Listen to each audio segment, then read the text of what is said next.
In this video, we will discuss the different options for editing a picture in a custom post. First, let me go ahead and add a picture to a post.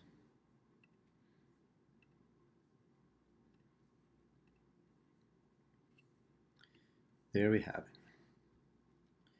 Okay, now let's see how we can change the size of this picture.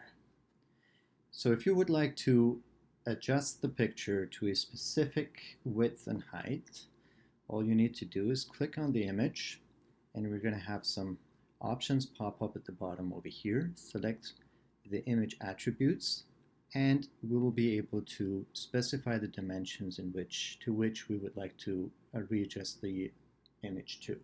Let's say if I want to readjust this one to 400 pixels by 225 pixels. There we are. You can also easily just drag the corner of the picture. This would be the lower right corner of the picture, and you could resize it accordingly. Finally, my preferred option, which is adjusting the picture based on or relative to the width of the screen in which the post is being viewed. Let's see what that means. I'm going to add the picture here again.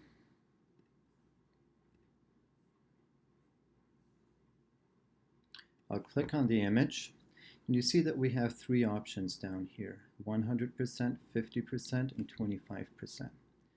What that means is if I click on the 100% option, the image is going to fit the screen, fit 100% of the width of the screen in which the image is being viewed on. So let's say if your recipient is viewing this picture, this post on their cell phone, this picture is going to load completely. They can still see the full width of the picture.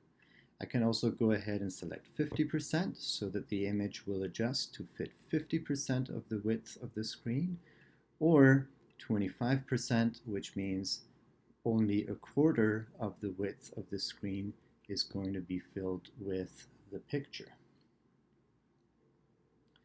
Then, if you would like to add a link so that if someone clicks on this image, they're going to be taken to a different web page, what you would do is, again, click on the image, select the image attributes, go to the link tab, and put in the full URL of the target web page.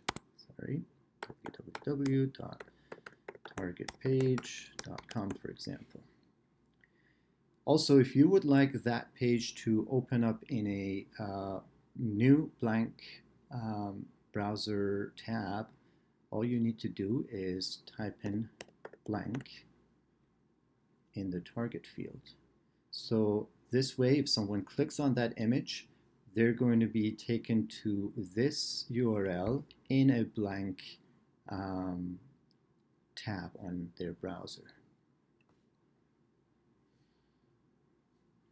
Finally, if you need to replace this picture with another one, obviously you can delete this one and add another one in its place. However, if you want to keep all the attributes and ratios you have configured for this picture to stay the same, you will need to simply point the image to a different picture that has already been uploaded to the server. Let's see how we can do that.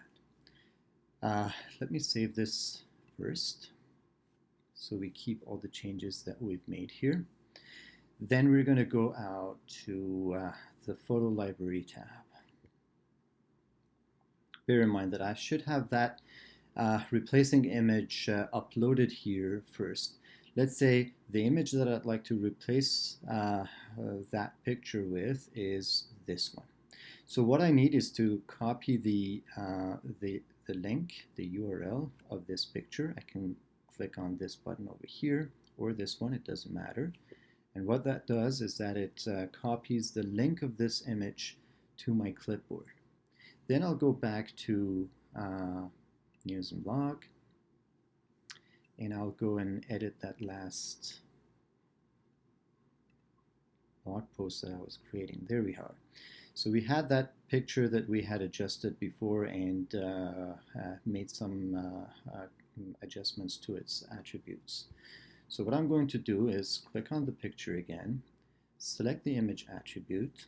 This is the source of the picture. So basically what you're seeing here is just a placeholder for an image that's going to load off of this source. So all I need to do is delete this and replace it with the new one that I have just copied from my image gallery. There we are. We have the new picture replaced with all the previous attributes in place.